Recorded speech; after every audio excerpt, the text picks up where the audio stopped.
guys, welcome back to my channel. I'm Kelly. If you're new here, welcome. Please hit that subscribe button down below and don't forget to hit those notification bells so you are notified every single time I upload. Today's video is going to be a requested one from somebody on my Instagram. If you don't know what my Instagram is, I'll pop it up right here. It is at gluten-free __ girl, so make sure you put 2 underscores. I always like to take suggestions from there, so this video is specifically from a person on my Instagram. So what I want to talk to you guys about today is 5 tips that you need to know for the holiday season being gluten-free.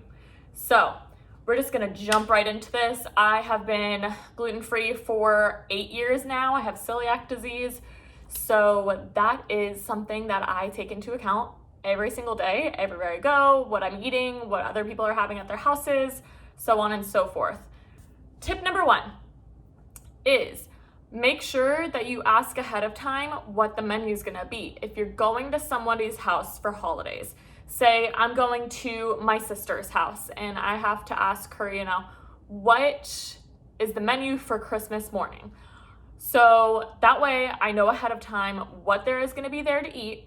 Granted, my sisters are amazing about providing me gluten-free options because me and my dad both have celiac disease, so that's really never a concern for me, but it may be a concern for you, so this is what I would do in that situation. I would ask what the menu is ahead of time, so that way you can plan out, okay, this item's gonna be gluten-free, this item's gonna be gluten-free. Can I eat the main dish? Can I eat the dessert? And that leads me into tip number 2. If you can't eat some things on that menu, offer to bring something. Offer to bring a side dish. Offer to bring part of the main meal. Offer to bring like a dessert, an appetizer, something that you can have that satisfies your cravings, satisfies something that you need on holiday season. For me, it's that corn casserole.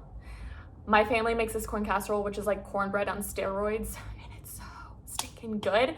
So I make sure that wherever I'm going for, Christmas, for Thanksgiving, anything like that, that I know what's being made, I know what's there, I can bring something for myself. So yeah, tip number 3. So we're on number 3 now, is eat ahead of time. Honestly, I can't count the amount of times that I've gone to an event or a holiday party or a friend's house or a family gathering or something along those lines where I've eaten beforehand because I don't want to have to worry.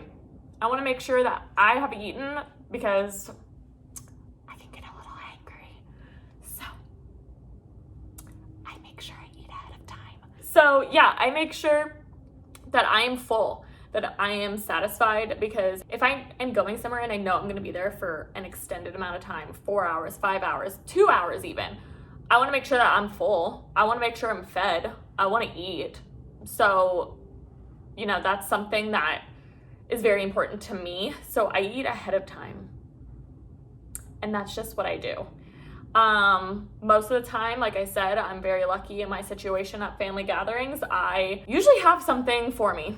Sometimes mainly it's my parents make Thanksgiving, my parents make Christmas meals, and I just eat everything gluten-free because my dad cooks it all. So, and my mom obviously does too, but they just already know it's gluten-free because we have to have it. And so most of the time it's not a problem, but there are those situations where I'm going to an event, I'm going to, somebody's Friendsgiving, somebody's, Christmas party, and it's at a restaurant. That's also something that you want to keep in mind. I like to eat ahead of time. I like to be aware. I like to know what I'm gonna be eating and know that I'm gonna be full. So this leads me to tip number 4.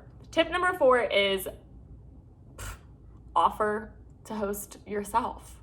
If you're like, okay, I just found out I have celiac disease, I have a gluten allergy, I have a dairy allergy, something along those lines, make sure you can always offer to, cook yourself. Have everybody over to your house.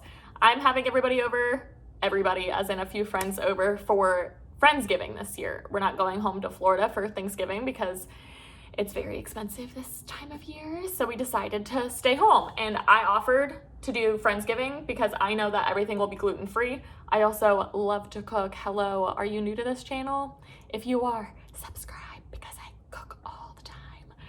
So yeah, I mean, offer. You might have a small apartment. My apartment's not huge. I still want to provide myself a holiday experience and make sure that I'm happy on the holidays. So I invited friends over. They're going to be coming and I'm going to be cooking. They're going to be helping me and I'm very excited for it. So that's tip number 4. You can have everybody over to your place. Offer to have somebody bring some side dishes and yeah, go from there. Tip number 5. A lot of the time during the holidays, it is normal for people to have holiday parties, work parties, family events at a restaurant or at a certain event space. Recently, I went to a wedding. This is not holiday related, but it was at like a Dave & Buster's types of place. And I made sure to look at the menu ahead of time because I knew that it was going to be a long night and it was a rehearsal dinner. So I was like, there's going to be food. So hopefully they have something for me. And sure enough, I looked at the menu ahead of time and there was plenty of options for myself. And so that really helped in the long run. And I think that's very important for somebody with an allergy, with celiac disease, to look ahead of time at the menu. Make sure that you can even call, honestly. I did a whole video on this. I'll link it in the description box down below about, how to navigate restaurants, things like that. As gluten-free. And so I think that looking at the menu ahead of time is super important and will be so beneficial. You will not go in there with anxiety thinking about, oh my God, I don't know if they're going to have food for me. I don't know if I'm going to have something to eat. You'll already know. I ordered myself something separate from the party that was going on and I was full and content and it was amazing. So that's 5 tips that I have for you guys for navigating the holiday season coming up. And I hope you guys enjoyed this video. If you did, please give it a big thumbs up. Don't forget to hit that subscribe button before you leave. It helps me out a ton. I am so close to 500 subscribers. At this time, I have 495, and I'm really proud of myself. So please hit that subscribe button down below. It means the world to me. It really helps me out. And I will see you guys in the next video. Bye, guys.